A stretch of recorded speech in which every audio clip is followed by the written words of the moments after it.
תסגרי את הדלת אחריי.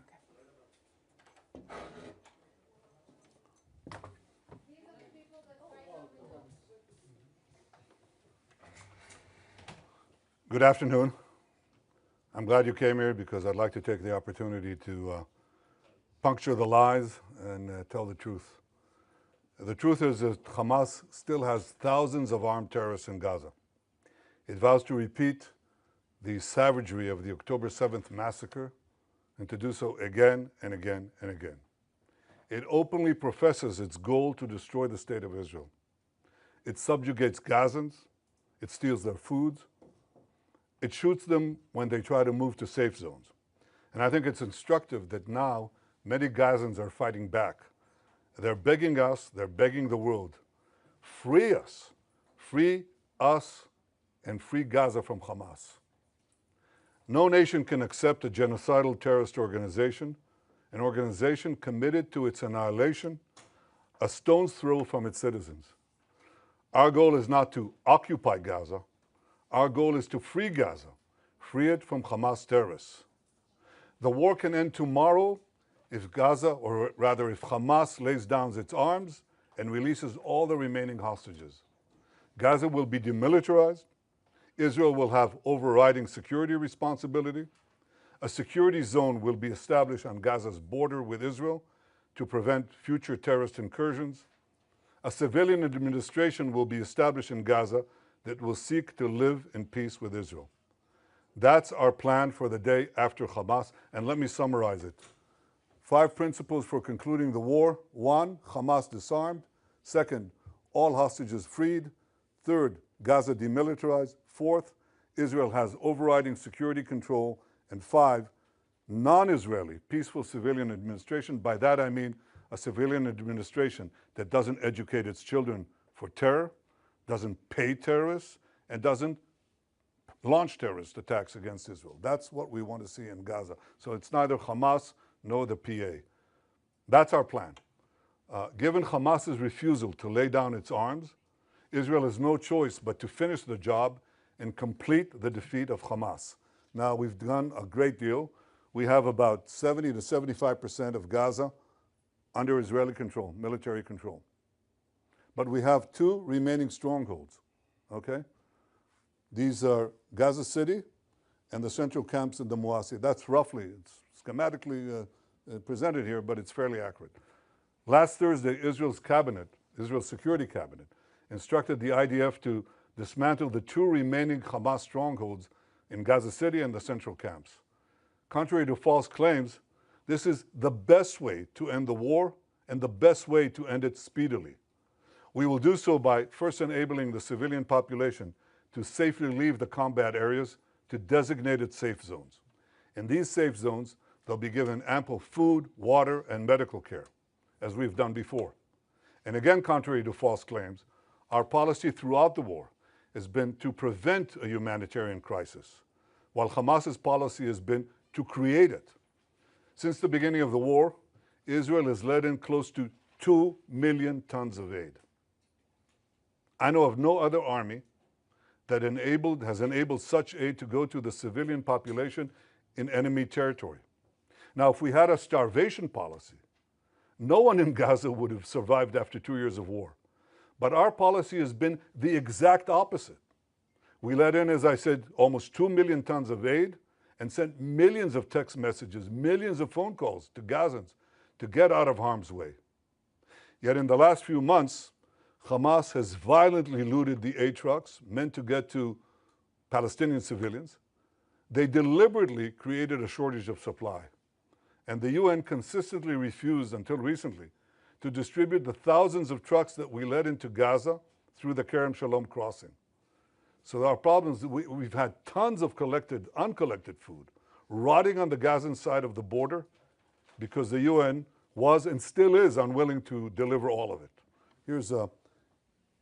Here are the tons and tons and tons of humanitarian aid that Israel led in to the Gazan side of the Kerem Shalom crossing. It's just sitting there because it's not distributed. So now we're going to go around this obstacle. We are going around it by doing 3 things. 1, can I show this, please? Okay. Designating safe corridors for humanitarian aid distribution? No, that's showing the problem, not showing the solution, but here it is. First, designating rather safe corridors for aid distribution. You can go, you can drive trucks there, and you'll be safe. Second, increasing the number of safe distribution points managed by the Gazan humanitarian foundations. And three, airdrops. That's airdrops done by the Israeli Air Force, and we're inviting others to join us. The result has been a humanitarian surge, which we're coordinating with President Trump and his team, and hundreds of trucks have gone in recent days. This is preventing hunger, but it's not prevented the global campaign of lies that we have all witnessed. So in Gaza, despite Hamas's obstacles, 2 million people are now getting access to humanitarian aid. But I'll tell you who isn't. The only ones that are being deliberately starved in Gaza are our hostages. This is Evyatar David. Look at his hand, at his arm. He's being deliberately starved by these Hamas monsters. And look at the Hamas captor. Look at the difference. He's eating, and he's eating well. The purpose of this news conference is to puncture the lies and spread the truth, but that distortion has been propelled around the earth, almost the way that the Jewish people were maligned in the Middle Ages. Every massacre of the Jewish people was preceded by massive vilification. We were said to be spreading vermin to Christian societies. We were said to be poisoning the wells. We were said to slaughter Christian children for their blood. And as these lies spread around the globe, they were followed by horrific massacres, pogroms, displacements, finally culminating in the worst massacre of them all, the Holocaust. Today, the Jewish state is being maligned in a similar way. Everything that I told you could be verified easily, but it hasn't. And the international press has bought hook, line, and sinker Hamas statistics, Hamas claims, Hamas forgeries, and Hamas photographs. For example, these three children. The first one is Osama al-Raqub. He is in Italy getting treatment because Israel got him out. That's what he looks like today. He has a genetic disease that damages the lungs and digestive system. It makes it hard to absorb nutrients and gain weight, okay? So Israel facilitated Osama's travel to Italy, where he got the medical aid that transformed his position. The second one is Abdul Qadir al-Fayumi. He suffers from a genetic neurological disorder, spinal muscular atrophy, a degenerative condition that causes muscle wasting, weakness, and severe weight loss unrelated to nutrition. This was the real cause of his frail appearance, not starvation. In fact, he was treated in Israel in 2018. Doesn't help because it's a congenital disease and it defies most treatment at least. The third one is the most celebrated one.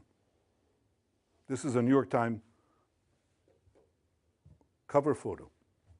It's on the front page of Muhammad Zakaria Ayub and his mother.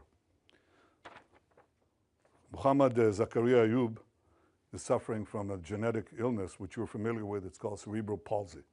His mother is well fed, and his brother is healthy. I'm looking right now into the possibility of a governmental suit against the New York Times because this is outrageous. Of course, the correction was postage size. I don't know where it was buried. But this is outrageous. These are the three most celebrated photos, and they're all fake. It's the kind of malignant lies that were leveled at the Jewish people in the Middle Ages. We won't suffer. We won't allow it to go unchallenged, and this is the purpose of this press conference. I hope that you open your eyes to a simple fact. Hamas lies. Now you can ask me any question you want. Thank you, Prime Minister. Could you give us, please, a timeline when you expect to conclude the new expansion of the new offensive? And if you can give us a few more details about how you're going to provide about this humanitarian surge and how GHF is going to be involved in this. Thank you. Well, the timeline that we set for the action is fairly quickly. I mean, we want to, first of all, enable safe zones to be established, facilities to be brought to, so the civilian population in Gaza City can move out, as they moved out in Rafah, by the way. You remember in Rafah? There were 1.4 million people. People said they can't, they have nowhere to go and they're not going to move out. It took us, I think, about 8 days or 6 days to move them, and they all moved. There were practically no civilian casualties because they all left. And they went to the Moassi area that I showed you before on the map. We think we can achieve a similar result that safeguards the civilian population, at the same time enables us to go at the last stronghold, the most important stronghold of Hamas, which we haven't done so up to the war. I mean, we've been there, but we haven't taken it as a goal to dismantle the Hamas stronghold there. We do now. I don't want to talk about exact timetables, but we're talking in terms of fairly short timetable, because we want to bring the war to an end. This is how we bring the war to an end. As far as the surge is concerned, we're talking to the U.S. about additional measures, but we haven't waited. Because what we're doing, as I said, is designate safe corridors, allow, and expand the GHF distribution points, and we're trying to bring in more resources, hope to recruit some international organizations, maybe, God willing, the UN, if they ever decide to actually do something for the Palestinian people that doesn't go through Hamas. And third, increase the airdrops. The airdrops are important, but they're not the most important thing. The most important thing is ground routes that bring aid, a surge of aid to the Palestinian population, as far as we can, without letting Hamas loot it. Second question, yes. Prime Minister, 2 questions. Firstly, why is Israel not allowing foreign journalists into Gaza to report independently? And secondly, President Trump has said there is real starvation in Gaza. Do you disagree? Yeah, on the first question, in fact, we have decided, and I've ordered, directed the military to bring in foreign journalists, more foreign journalists, a lot. There's a problem of assuring security, but I think it can be done in a way that is responsible and careful to preserve your own safety. So the directive has been since, when is it? 2 days ago. From what you're telling me, it hasn't yet been implemented, but it should be, because I think you should see it. And one of the things you're going to see is precisely our efforts to bring in Gazans, to bring in rather food to Gaza. You'll see the trucks that have been entered Gaza and are still waiting to be distributed. You'll see Gazans who are fighting Hamas. We haven't seen it since the beginning of the war. And that's a reflection of the fact that they know that we're approaching the end stage. And these people are, risking their lives and their families, but they say, we can't take it anymore, and they fight back. And the other thing you'll see is physical destruction. And the physical destruction is not because Israel is destroying structures with people in there. That's not what's happening. Israel, in fact, is clearing the population, as in Rafah. But the Hamas terrorists who may stay in those areas booby-trap just about every single building. Not every single building, but a lot of them. And every road, and every street, and every junction, every intersection. So one of the things that we do is we place basically old APC, armored personnel carriers, with tons of explosives, and we detonate them, and they set off all the booby traps. That's why you see the destruction. And we do similar things in the tunnels. The tunnels, these terror tunnels, we put TNT in them, and we detonate that after people have left. But they're under buildings, so the buildings collapse. That's why you see destruction. You see destruction not because we go after civilian populated areas, but in fact areas that have been cleared of civilians and are still rife with terrorists. And that's how we've been able to reduce actually the civilian casualties and increase, of course, the terrorist casualties. I very much appreciate President Trump's support through this entire seven-front war, his magnificent cooperation in the battle to stop the existential threat from Iran, his support throughout, and his support now. He says two things. He says all 20 hostages have to be released, and he says Hamas should not be there. And I think that he, like me, he recognized the fact that there have been deprivations in Gaza caused by Hamas. Hamas has been the cause of that. And what we have to do is overcome it. So we're working together to overcome it. Thank you, Prime Minister. Is Israel working, proceeding in the belief, in the understanding that it can and will recover all 20 hostages alive militarily? Or is it proceeding in the belief or understanding that conditions of their captivity, Hamas strategy, will make that impossible? Look, my goal is to get all of the 20 out alive and also all the ones who are not alive. In the beginning of the war, we were told by a very senior commander, he said, look, we have to get used to the idea that we're not going to see even one of them alive. And I disagreed.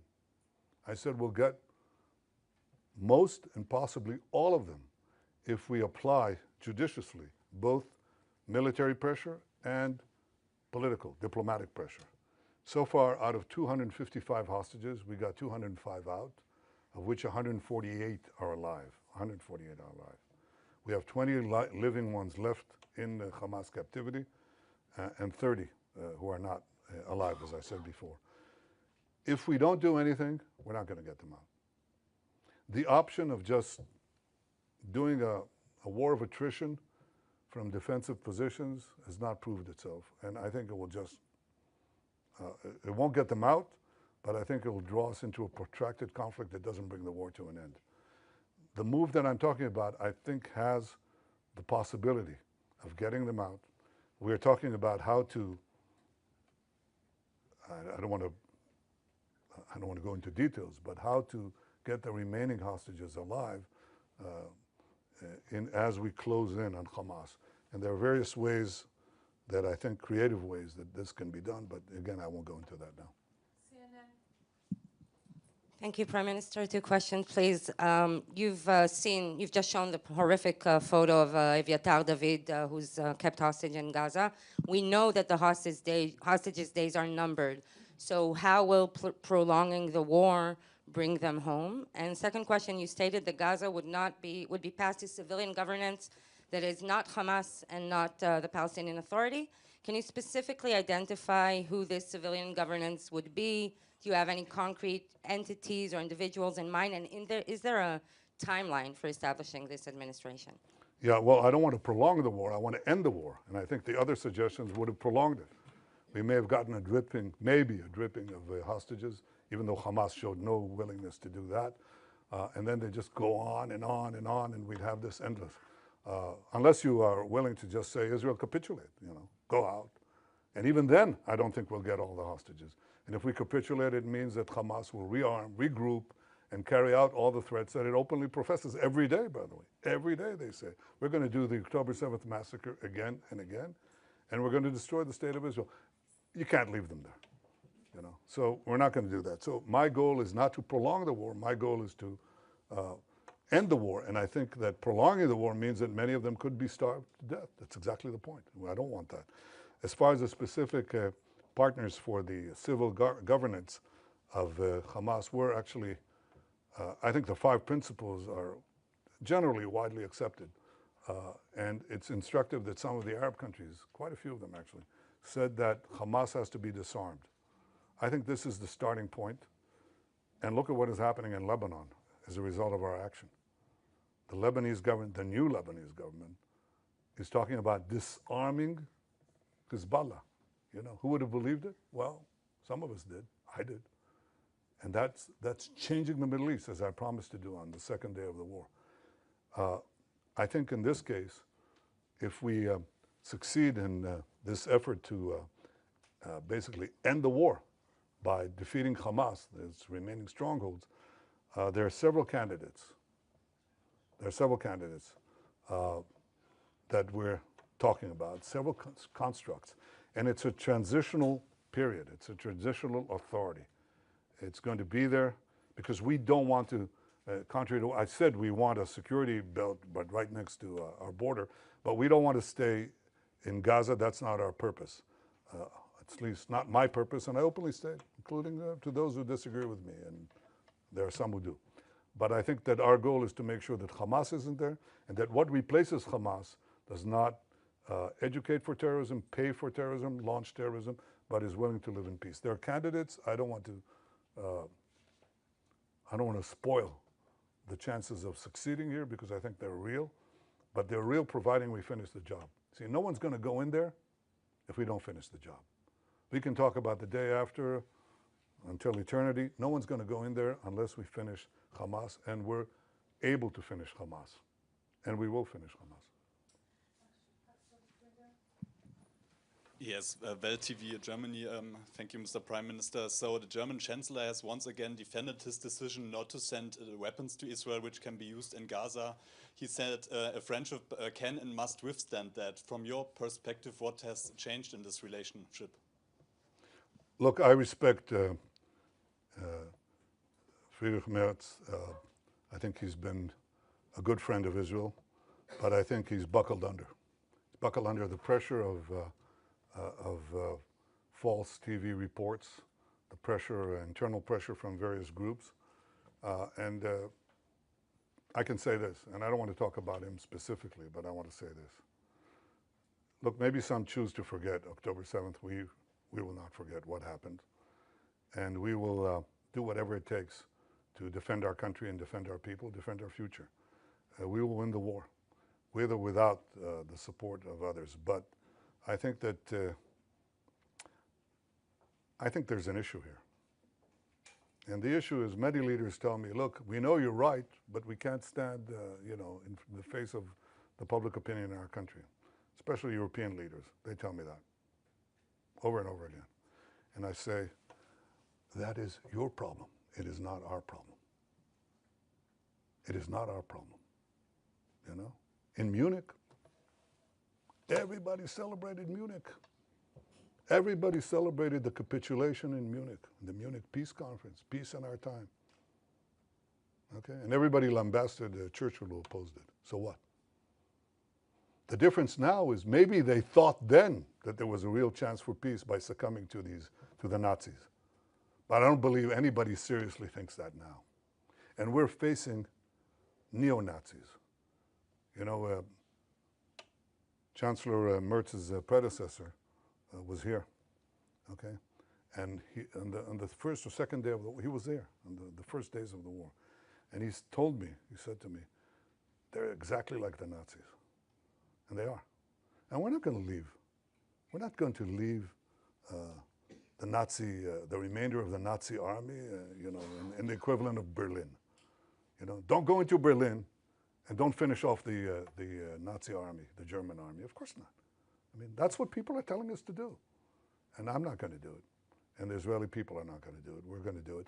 And we have enough criticism within, but the majority of the people, if you really check it, the majority of the people say, that's a result we can't afford if we want to live here.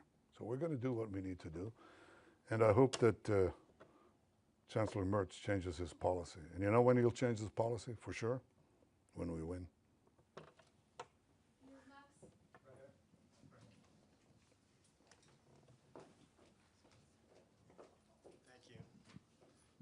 Thank you, Prime Minister. You talked about the 7-front battle. There's an 8th front, the propaganda war, the information war. Is Israel winning or losing this war? And also, have you spoken with President Trump since the Security Cabinet approved this plan? If so, can you share some of the details of that conversation? If not, do you plan on speaking with him at some point soon? And is he planning to also come to Israel at some point? Well, I suggest you ask him that. But I haven't spoken to him since next Thursday. Yes, I intend to speak to him very soon. You asked about, sorry, could you repeat the first part of your question? The first part was about the propaganda. Oh, the propaganda war? Well, look, no, I think that we've not been winning it, to put it mildly. I think there are vast forces that are arrayed against us. Among other things, the algorithms, of the social network that are driving a lot of everything else, you know.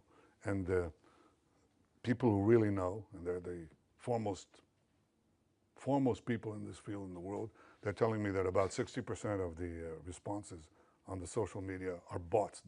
They can categorically say they're bots. And they're bots that, you know, especially in America, you know, they want to attack the support that Israel has from the Republican side. So they describe how, you know, themselves as homespun Southerners, except they're riding from Asia somewhere, you know. That's a big issue. We have to contend with it. And we also have to stand up and tell the truth, probably at greater frequency than we're doing now. That's exactly what I'm trying to do now. But again, if you want to win this war, end it speedily. End it speedily. Expose the lies as much as you can. End it speedily, and that's how you win the war. You win the war, the propaganda war, by winning the war and winning the peace. That's the simplest way to do it. And it's about time to do that. Sky News, UK. Last question, please. Last question. Thank you, Prime Minister. Given what the IPC says is the unfolding spectre of famine in the Gaza Strip, would you accept that your 11-week blockade, complete blockade on Gaza, played a role in that? And also, given the killings that we have seen at the GHF aid sites, how will you guarantee that that kind of disaster will not happen when you have 1 million more people displaced? Thank you. Well, number one, the problem that we had was trying to stop Hamas looting. There's no question there was Hamas looting. Everybody saw it. You could see it. Hamas terrorists taking over trucks and so on. We tried to do two things simultaneously. Stop the trucks and bring in the trucks through the GHF distribution points. Okay. It wasn't successful. And it wasn't successful, among other things, because Hamas interdicted also the GHF program, the distribution point. So Hamas created this problem, and it was directed against us. Immediately, we have a starvation policy, which is completely false, any more than we have a genocide policy, which is equally false. We don't. Not this, not that. I don't know of a country that texts millions of messages to civilians to get out of harm's way, giving up the element of surprise, or calling them individually on cell phones, yet Israel is accused of genocide. It's absurd. Or starvation policy. But there was a problem of deprivation, no question about it.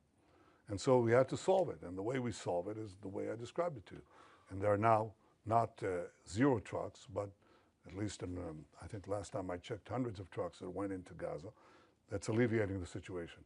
Now we want to increase the number of distribution sites.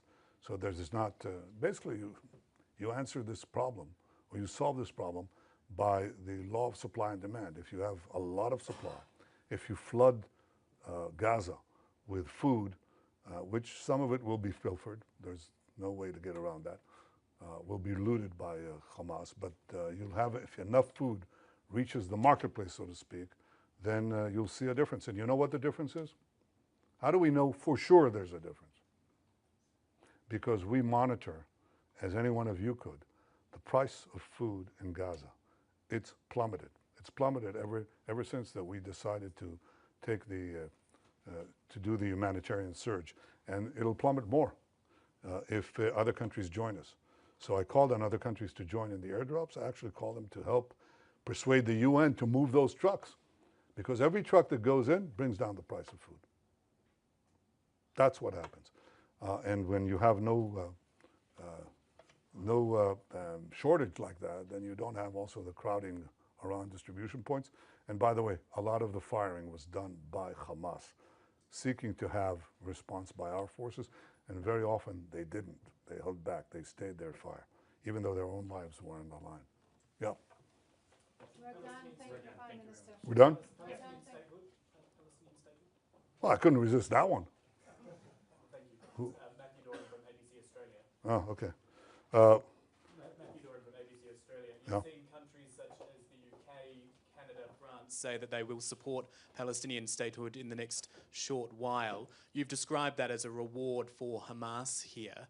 Other countries like Australia are also walking down this path, not quite there yet. How much of this is a reward for Hamas, and how much of it is actually countries like those who have repeatedly said Israel does have a right to defend itself, but are now struggling to stomach what they're seeing you and your military doing in Gaza?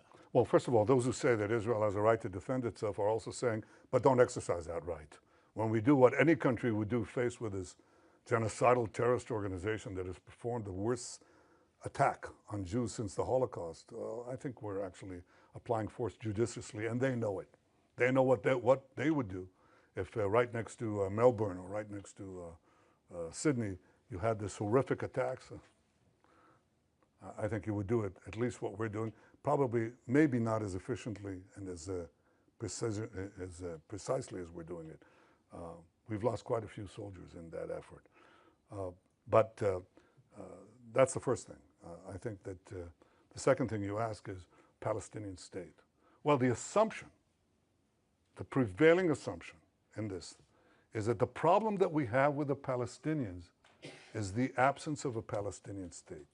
And if they were given a Palestinian state, they would stop the efforts to destroy the Jewish state. But the Palestinians were offered a state many times, including in the partition resolution, and they turned it down. They were offered statehood by my predecessors with lavish concessions. They turned it down because the Palestinians are not about creating a state, they're about destroying a state. That's why they opposed the Jewish national movement to create a state. It's called Zionism.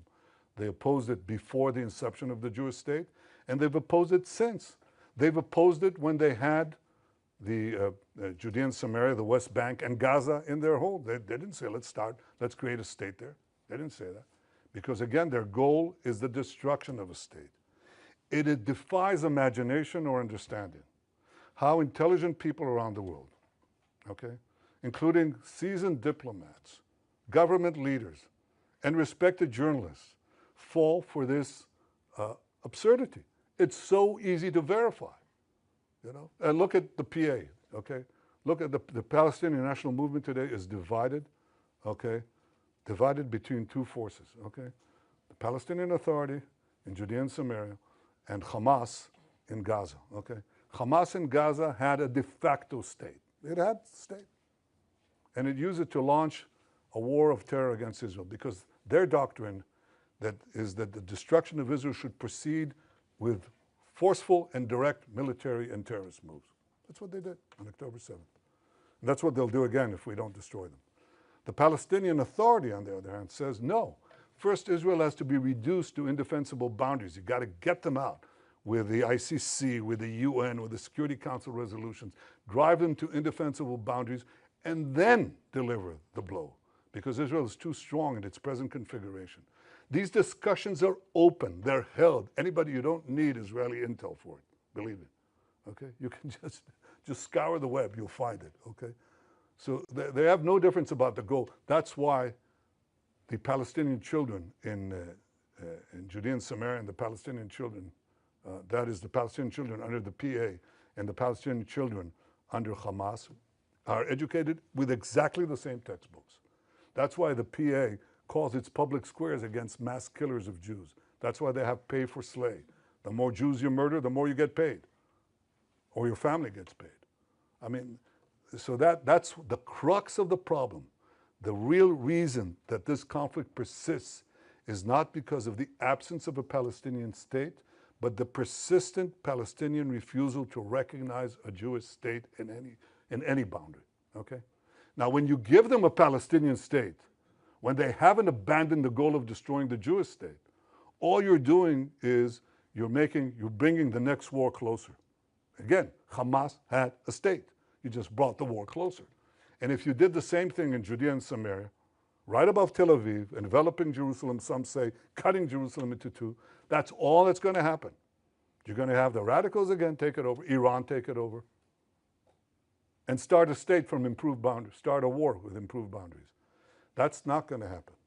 I think the solution to this problem is that the Palestinians should have all the powers to govern themselves in the places where they live and none of the powers to threaten Israel. They should obviously reform their whole education system.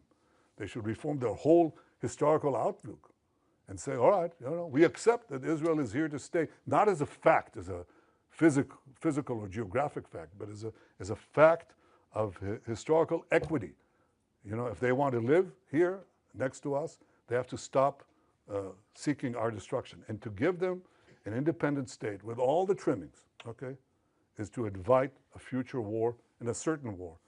And that's something that today the Israeli public forcefully opposes. Before the war, by the way, it was about, you know,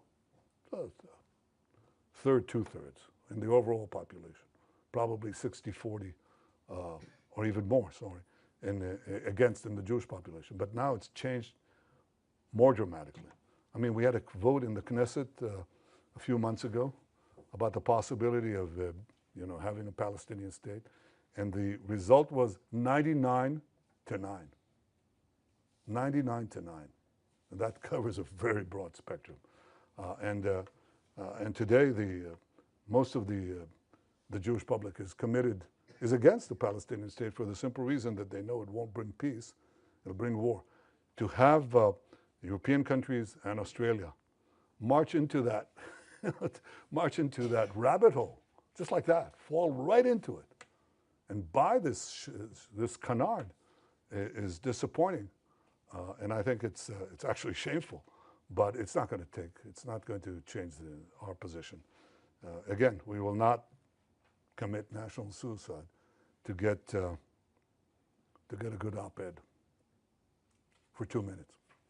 We won't do that. Thank you. Thank you very much.